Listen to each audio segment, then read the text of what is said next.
In the late 1970s, I moved from Southern Connecticut to Corvallis, Oregon.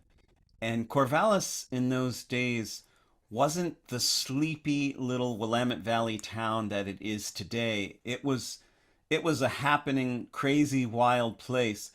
When I arrived there, if I didn't know anyone, I could go for a walk on a Friday or Saturday night and I could stop by into two or three or four parties and music jams that were happening all over town and gain instant friends.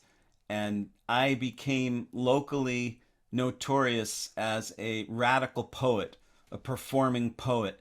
I was striking back against the aftermath of the 60s, the backlash of the Reagan and Bush years following the whole love explosion. I was striking back and trying to keep the 1960s alive, as were many other people in the coffee houses where I performed poetry, the universities, the theaters, the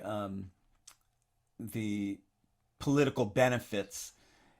And I ended up living in a rooming house with a bunch of other misfits, and a bunch of us got together and formed an impromptu band where we would play music in one of the big bedrooms, also on the front porch, and mainly up on the roof.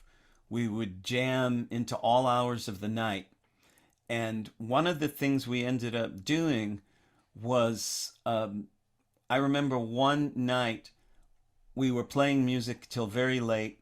And of course, we had raised our state of consciousness by passing joints around. And one by one, the other players ended up retiring, going back to their own rooms. And I ended up with my friend Chris, and it was about 2 or 3 in the morning. And we were both drumming with hand drums, and we decided to play the house. In other words, instead of playing loud and rhythmic percussion, we tuned in to the whisper of the wind through the eaves and the sound of the plumbing, little creaky noises in the house.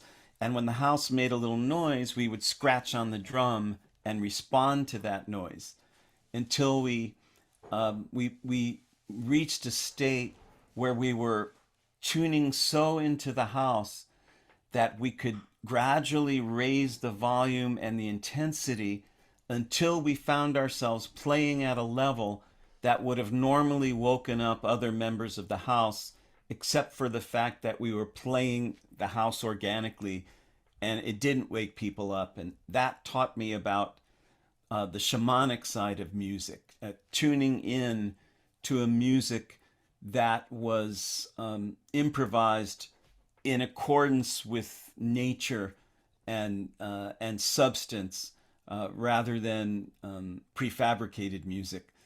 From those porch jams, I learned music. I learned how to play guitar, write songs, play hand drums, and eventually was able to carry that to a powerful degree, to where in later years I was able to sit in and play with musicians who in earlier years were much ahead of me and more successful and famous than me.